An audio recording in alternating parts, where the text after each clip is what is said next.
Hello everyone, welcome to the master classes and today we are going to start chapter number 2 forms of business organization। तो बच्चों अभी तक आपने मेरी videos में देखा होगा कि बिजनेस एक्टिविटीज जो हैं वो कितने कितने तरह की होती हैं और कैसी कैसी होती है, उनका नेचर क्या है, उनके कैरेक्टरिस्टिक्स क्या हैं, उनके फीचर्स क्या हैं, ये सब आपने फर्स्ट चैप्टर में पढ़ लिया होगा। अब आज हम स्टार्ट करने वाले हैं कि बिजनेस ऑर्गेनाइजेशन जो है उसकी फॉर्म्स क्या क्या हो सकती है, यानी कि वो किस किस तरीके की हो सकती हैं। यानी कि उसमें हमारे पास 5 आते हैं। सबसे पहले आज के सेशन में हम लोग कवर करने वाले हैं 2, जिसमें से सोल प्रोप्राइटरशिप और जॉइंट हिंदू फैमिली बिजनेस, जो कि बहुत सिंपल है। और ये आपने जो सोल प्रोप्राइटरशिप है ये तो आपने अपने आसपास बहुत सारे एग्जांपल्स इसके देखे होंगे। सोल प्रोप्राइटर, जिससे आपको नाम से ही पता चल रहा होगा कि सोल का मतलब क्या होता है, अकेला, ओनली ओनर। ठीक है, proprietorship, proprietor, the only owner. तो बच्चों ये जो फर्स्ट पार्ट है इसमें आपने देखा होगा जैसे आपके आसपास शॉप्स होती होंगी या फिर कोई भी स्टेशनरी की शॉप हो गई, केमिस्ट की शॉप हो गई, जो कि सोलली यानी कि किसी एक पर्सन जो है वही उसका ओनर होता है, उससे ही वो चलती हैं। तो वो क्या होती है, हमारी सोल प्रोप्राइटरशिप। ठीक है, और ज्वाइंट हिंदू फैमिली हम इसी सेशन में कवर करने वाले हैं, तो बने रहिए एंड तक इस वीडियो में। ओके, तो सबसे पहले जो सोल प्रोप्राइटरशिप है उसके फीचर्स के बारे में हम पढ़ने वाले हैं। तो उसके फीचर्स क्या क्या होते हैं बच्चों? सबसे पहले जो उसका फीचर होता है वो क्या होता है, फॉर्मेशन एंड क्लोजर। हम सबसे पहले देखेंगे कि हमने डिसाइड करना है कि हमने डिसाइड कर लिया कि हम सोल प्रोप्राइटरशिप, सोल बिजनेस जो है वो अकेले अपना एक बिजनेस जो है वो चलाने वाले हैं। तो सबसे पहले उसके लिए, उसकी फॉर्मेशन के लिए क्या फॉर्मेलिटीज है। तो बच्चों मैं आपको क्लियर कर दूं कि इसकी फॉर्मेशन के लिए कोई भी फॉर्मेलिटीज की जरूरत नहीं पड़ती है एज सच, क्योंकि ये आप अकेले चलाने वाले हो। तो आप इसमें ऐसे कोई लॉ नहीं होता कि जो लॉ कोई इसको गवर्न नहीं करता, और ना ही इसकी क्लोजर के लिए। जब आप चाहो आप अपनी शॉप, यानी कि आप अपनी मतलब गारमेंट्स की शॉप या अपनी ग्रोसरी की शॉप या स्टेशनरी की शॉप आप कर सकते हो स्टार्ट, और कभी भी उसको बंद भी कर सकते हो। लेकिन हाँ, जैसे मैंने अभी बताया केमिस्ट की शॉप, तो उसके लिए थोड़ी सी लाइसेंसिंग की आपको जरूरत हो सकती है। तो मतलब कुछ केसेस में, कुछ बहुत कम केसेस में आपको लाइसेंस की जरूरत पड़ सकती है, बट एज सच आपको किसी भी लॉ को गवर्न करने की जरूरत नहीं है। किस केस में? सोल प्रोप्राइटरशिप के केस में। ओके, नेक्स्ट आते हैं बच्चों लाइबिलिटी। आपको पता होगा, आपने अकाउंट्स में पढ़ लिया होगा आई होप अभी तक, और अगर नहीं पढ़ा है तो हमारे चैनल पर अकाउंट्स की क्लासेस आ रही हैं, रोज की वीडियोस आ रही हैं क्लास 11 की, आप जरूर उनको देखना। तो आपको अकाउंट्स मैं श्योर कर रही हूँ आपको बहुत अच्छे से आ जाएगा। ठीक है, तो लाइबिलिटीज क्या होती हैं? हमारी लाइबिलिटीज होती हैं बिजनेस की, जो बिजनेस का ओनर है उसकी क्या क्या रिस्पॉन्सिबिलिटीज हैं, कौन से डेट्स हैं। तो जो यहाँ पे है आप बच्चों, यहाँ पे इसमें इसके डीमेरिट्स में भी देखोगे कि यहाँ पे जो इनकी लाइबिलिटी होती है वो कैसी होती है, अनलिमिटेड होती है। यहाँ पे क्यों अनलिमिटेड होती है? क्योंकि जो प्रोप्राइटर है वो सोल अकेला प्रोप्राइटर है, तो वही सब कुछ है, वही करता धरता है पूरे बिजनेस का, तो वो अकेला ही रिस्पॉन्सिबल है सारी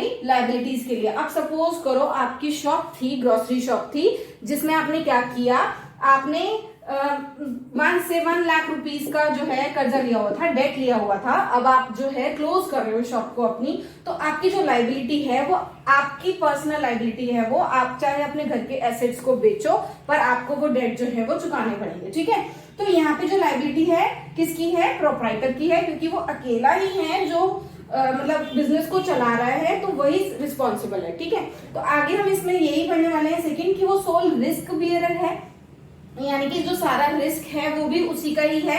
लेकिन हाँ, साथ ही साथ जो प्रॉफिट है वो भी तो उसी का ही है।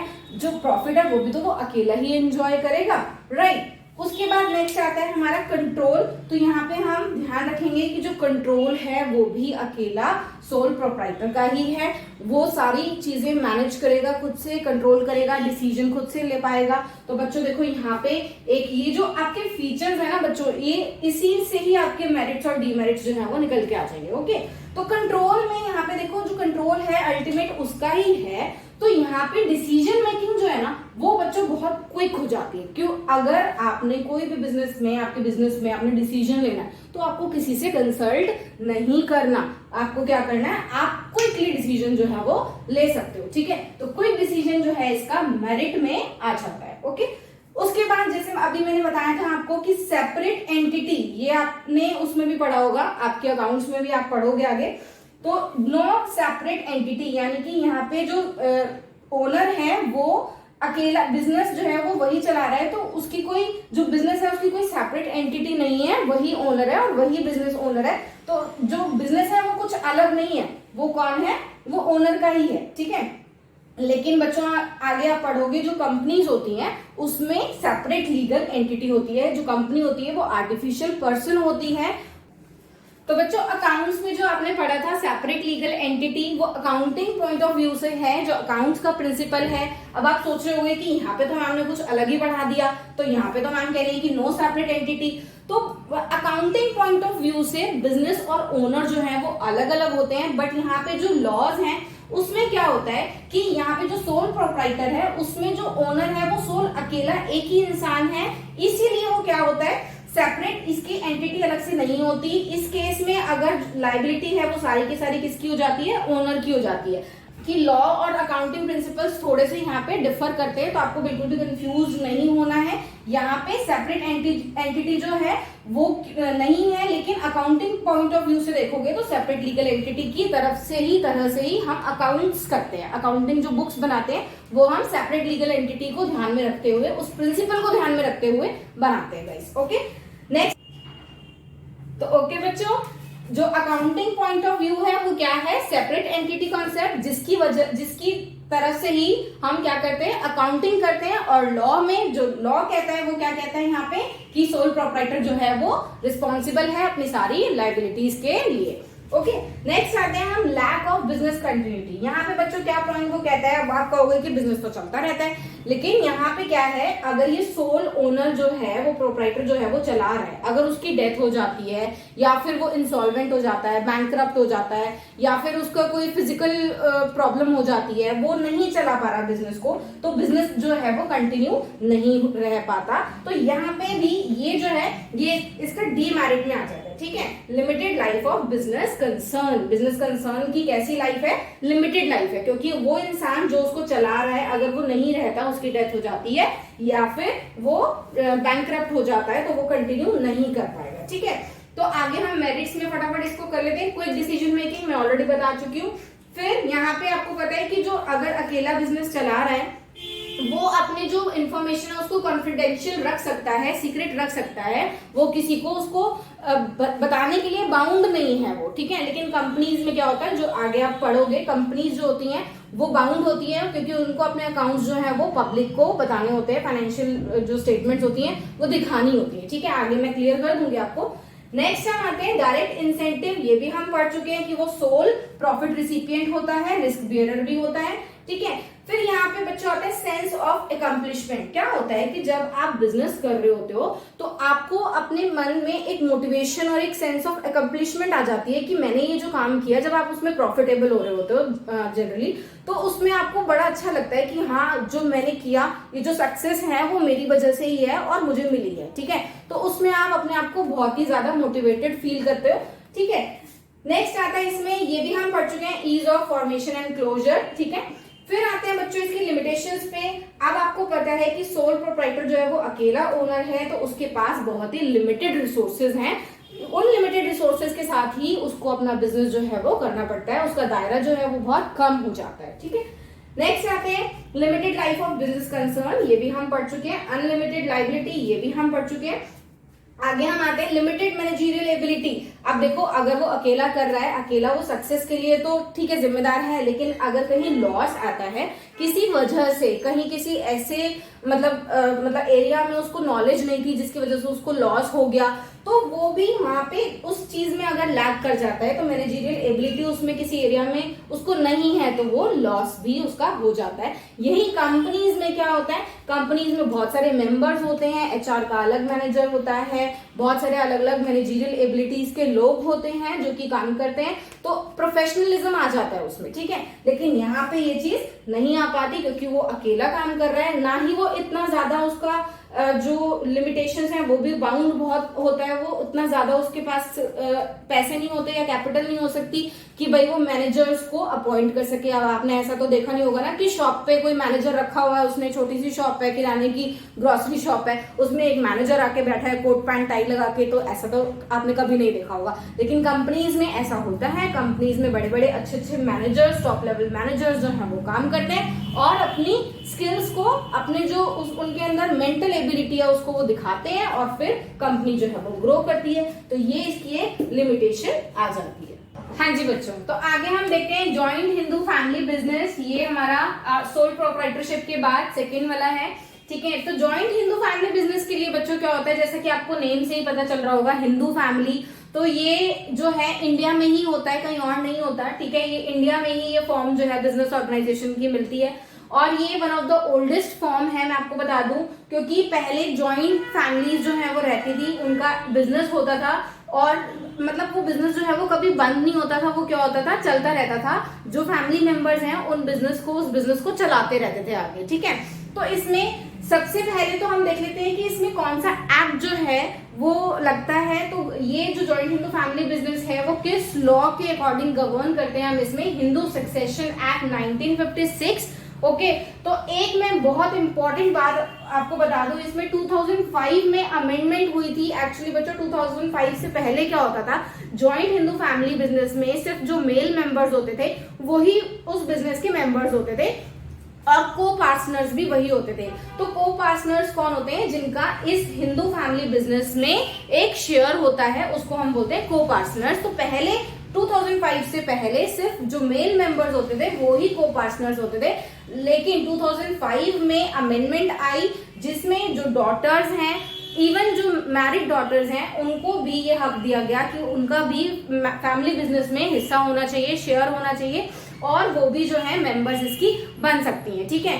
तो आगे हम इसके फीचर्स के बारे में पढ़ लेते हैं, ठीक है। तो इसमें सबसे पहले इसकी जो फॉर्मेशन है उसके लिए कुछ कंडीशंस हैं बच्चों। उसमें क्या होता है, सबसे पहले एक तो प्रॉपर्टी होनी चाहिए। कौन सी प्रॉपर्टी होनी चाहिए, एंसेस्ट्रल प्रॉपर्टी होनी चाहिए जॉइंट हिंदू फैमिली बिजनेस के लिए, ठीक है। आपके जो पूर्वज हैं उनका बिजनेस जो चला आ रहा है आप उसी को ही चलाओ हुए आगे, ठीक है।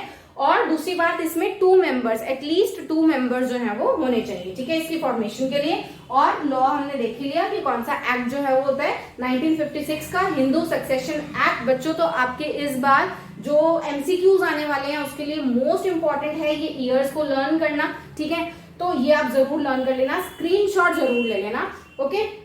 नेक्स्ट हम आते हैं फॉर्मेशन के बाद लाइबिलिटी में। तो बच्चों जो इसके हेड हैं, जो एल्डेस्ट मेंबर होता है फैमिली का, वो कौन होता है, वो कर्ता होता है। और जो कर्ता होता है उसकी लाइबिलिटी जो है वो अनलिमिटेड होती है, लेकिन जो अदर मेंबर्स होते हैं उनकी जो लाइबिलिटी होती है वो बिल्कुल लिमिटेड होती है। कितनी लिमिटेड होती है, शेयर्स की, जितना उनका को पार्टनर्स का जो शेयर होता है सिर्फ उतनी ही लाइबिलिटी उनकी होती है, ओके।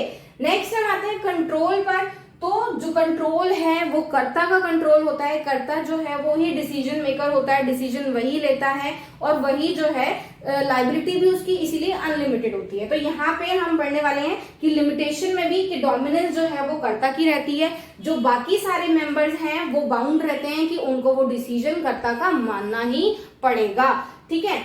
उसके बाद हम आते हैं, देखो ये लिमिटेड लाइबिलिटीज ऑफ मेंबर जो है आपका मेरिट्स में भी आ गया, ठीक है।